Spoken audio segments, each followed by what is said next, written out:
ChatGPT, yeah, you know me. Really? That's the issue. Welcome everyone to another video, and happy Valentine's Day. Happy Valentine's Day. It should be coming out a day or two before Valentine's Day. So happy Valentine's Day. As you can see, we're having an early Valentine's Day dinner. Right. We have some appetizer, main meal, and even dessert, all for under $30. We'll put the exact amount of how much everything cost per serving. If you want to know how to cook any of these things that we're eating, watch our previous video. But this video is going to be more of a chit-chat video. Today, we have an interesting conversation piece that we're going to talk about. We asked ChatGPT for some relationship advice. And we want to see if ChatGPT is able to give better relationship advice than we can. Or if it would give the same advice that we Or if it would give the same advice that we would. So we've been married for almost a year and a half, I think. Almost a year and a half now we've been married. And so the whole point of this video is to compare our notes with what ChatGPT is going to say. ChatGPT is an artificial intelligence platform that pretty much helps you sort of like do a lot of things without you necessarily having to go do the work for yourself. So for example, if you're trying to write an essay for class, you just ask ChatGPT and it would be able to write an essay for you, a poem for you. And it's super advanced because when you compare it to Siri and Google Assistant and all of those other smart assistants, this actually is way ahead of the game. And so it's something that everyone is getting some people are getting a little bit nervous about. Yeah, reasonably so. Reasonably so, because people feel like it's going to come for their jobs. Y'all seen iRobot, right? That's all I'm saying. iRobot is far-fetched, but it's... I don't think so. I wouldn't say it's not possible, but... yeah, it's one of those things where we're like on the brink, or like we're heading into this direction where everything is going to be so technologically advanced that and automated that, you know, certain people might lose their jobs, but then it's also going to create more job opportunities. That's true. So anyway, we asked Chat. So go into tech. Whatever you're doing, go into tech. Well, go into AI. AI tech. I mean, I think that would really help. The first piece of advice that ChatGPT is giving is communication is key. Make sure to have open and honest conversations with your partner, express your feelings, listen to theirs, and make time to talk regularly. Is that good advice? Yeah. Is there anything you'd add to it? Take away from it? No. I don't take anything away. Okay, this is really, really good. This is like the perfect advice for relationships. I think that relationships rise and fall due to communication. Yeah. So, depending on how good and excellent the communication in the relationship is, the more likely that the relationship is going to thrive, because we're talking, we're communicating, and communication is not always verbal. You know, it's emotional. It can be in like your mannerisms, how you conduct yourself, how you do certain things. But what we try to do in our relationship is that we do try to talk as much as we can, as often as we can. Because I think one of the biggest things that the enemy tries to bring into relationships, to divide the relationship, is to bring miscommunication. And you might think confusion. And it's interesting. I think confusion starts with miscommunication. Yeah. The death of marriages start with miscommunication. And here's why I'm saying this. The devil in the Garden of Eden played a miscommunication game. Yeah, that's true. With Eve. Yeah. Communicated what God communicated to Eve differently. Yeah. And that's where one of the issues, or one of the biggest issues that we're facing. And so this is amazing advice from ChatGPT. So the second one is show appreciation. Take the time to show your partner how much you care about them, whether it's through small gestures or grand surprises. That's nice. I want to hear what you have to say about that. Yeah, I think that's definitely good. I mean, who doesn't like to feel appreciated, right? Whether it's like a small thing or a big thing. Like, I don't know, if you wash dishes, like, thank you so much for washing the dishes. Like, well, I think that's one thing that you do very well. And that goes a long way, because they're not taking you for granted. I think this is that's a the good point one. of Showing appreciation. is not taking Exactly, because your when partner you for show granted. appreciation, it means that you're not taking that person for granted. Yeah, like I expect you to do exactly. that. Why wouldn't you do that? And that is great relationship advice. I love it 100%. Okay, advice number 3: make an effort, plan a special date or activity that shows you've put thought into making the day memorable for your partner. Make effort. That's good. I like that. That's almost kind of like showing appreciation too. Yeah.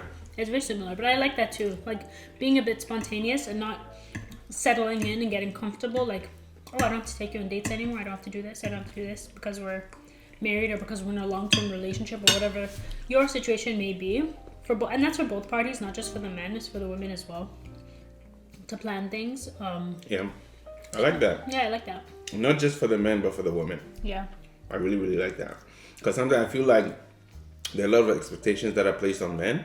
Yeah, because women require a bit more in those areas, right? That's understandable. Usually. Yeah. And I mean, that's the point of the last 2 videos. This video and then the cooking video that we just did. Like, we know things that are difficult in terms of the economy. So, like, you don't have to go out. You don't have to do the most. To go have a good time. Like, you can make a really, really good meal. Like, you can refer to our recipe in the previous video for under $30. Yes. And have a really, really good time. So we have like appetizers, a full main dish, and then dessert. So you guys can do it. And these are the little drinks. And these are the little special moments that you can create in your marriage or in your relationship. That doesn't have to be, like super expensive. Yes. All right, so number 4 is be present. Okay. That's good. This is wild. That's really good. ChatGPT is good. Can I have a tissue? ChatGPT. That's really good because you know why? Oh my goodness. We literally have a rule for us now. So Frederick wanted a TV in our bedroom. I was like, no. Okay? He's like, why? We can watch TV together. I'm like, I'm not a big TV person. It's gonna end up being you watching TV and me trying to sleep. And there being blue light shining in the room. But that's another story for another day. Anyway, just so you know, I didn't get that TV, and I don't think I'm ever gonna get that TV in the bedroom. Do you want the TV still in the bedroom? I mean... Really?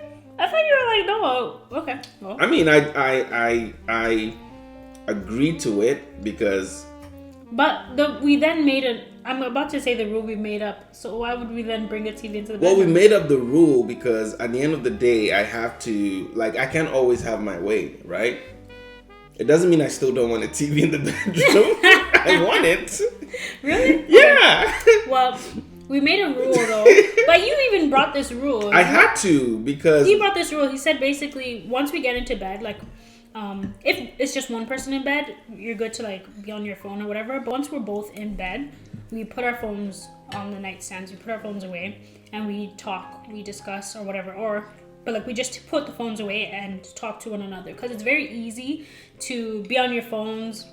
Someone dozes off and you haven't really connected throughout the day. Yeah. Just because you're living in the same house or you're in the same bedroom, that doesn't mean you've actually had any meaningful connection or conversation or communicated. Yeah. So we put the phones away. How's your day? Blah blah blah. We have that short discussion, even if it's 5-10 minutes, whatever. It still means something. And the same thing for when we wake up. And you think it's such a small thing, but it really makes a big difference when you start your day with acknowledging each other, showing appreciation, so showing affection, and then keeping that throughout the day. Yeah, it makes the day a lot better. Right. ChatGPT is doing great so far. Mm-hmm. So the 5th one is be spontaneous. Don't be afraid to try something new or do something outside of your comfort zone to keep the spark alive. That's good. This thing is damn good. I don't think we really do much of that though. Yeah, no, we don't. Here's the thing though. We do need to... Black people, especially those who were born and raised in any part of Africa. Yeah. We're not very adventurous. We're not adventurous. We're not taught to be adventurous. Ain't nobody got time for that. I'm trying to make money. Well, yeah, but then that's usually the mindset, right? I don't have time to play. No, well, not even you that. Know what I mean? Yeah, sure, but I think it's more so being very risk averse. Yeah. Because everyone is out to get you. Some grandmother somewhere is out to get you. Some. It's also a scarcity mindset. Yeah, and so what happens is that we tend to generally not go out there and explore. Like, one of the best moments I had here in Canada was in winter when I decided to go skiing with a couple of friends. Yeah. And that was one of the best moments I ever had. And I enjoyed the winter. I appreciated the winter so much more. Because you're doing something. Because I was doing something that was so fun. And if you ask any person who moved from Africa or any part of Africa to here and you're like, let's go skiing, they're probably going to look at you like, yeah, for what, right? But when you now get married, you realize that you can carry that same mindset and that same way of operation into the marriage. And so one of the things that we would say is that try as much as possible to do one new thing or two new things in a year. As a couple, as a family. If it's going somewhere you've never been before, if it's doing something you've never done before, schedule that into your time and make sure that you get that done. And I think that's really one of the things that would help. So the last one is celebrate your love story. Reflect on your time together and the memories you've made so far. That's really good because I've never really thought of that. Yeah, and then hold on. This is where it gets into it. It says, remember, the most important thing is to make your partner feel loved and valued. Happy Valentine's Day. Wow, ChatGPT. ChatGPT, yeah, you know me. Really? Really? Is that what you've been waiting to say? I've been waiting to say that. Yo, this advice is banging, man. I can't even lie. Like, this is the kind of advice that your pastor would give you. No. ChatGPT is now a certified pastor. No, it's not. Stop it. Anointed as pastor. No. How can you anoint someone as pastor? I can anoint ChatGPT as a pastor. You are not even a pastor. How can you anoint something as something you haven't been? Well, I mean... That's the issue. Let's another story. That's another story, but that's really the issue today in Christianity. If you guys want us to delve deep into that, let us know. We'll talk about it. But yeah, celebrate your love story. Like, you know, and that's the point of anniversaries and all of that type of stuff. And again, you can easily fall into the mode of taking each other for granted, not necessarily doing these type of things. Oh, it's our anniversary, and so happy anniversary. Like, you know, like it's we're only celebrating at that time rather than like throughout the year. Right. And I like what it's saying in terms of like reflect on your time together, because I think a lot of times when you're especially as a young married couple, you're trying to forecast, you're trying to look forward and envision 5 years we want to be here, 10 years we want to be here, 30 years we want to be here. This is the life we want to live. This is the life we want to have for our family, for our children. Yeah. But you have to also remember, like, we're in a good place right now. Look at where we came from just last year, the year before. Exactly. We're doing well. So it's also, I think, a part of it is also showing appreciation and gratitude for where you currently are. Yeah. Before you then also say, this is where we want to go. Okay, so we'll end it here. We'll come back tomorrow with the second part of this video. So please subscribe so you don't miss it. And we'll see you tomorrow.